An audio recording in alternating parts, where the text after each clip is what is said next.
divide 169 by 5 in long division method. So 5 times 3 is 15. On subtracting we get 1.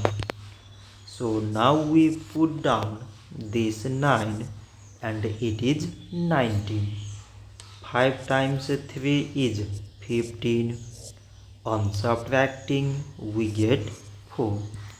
So now there is no other number to put it down. So we take here decimal so that we put 0.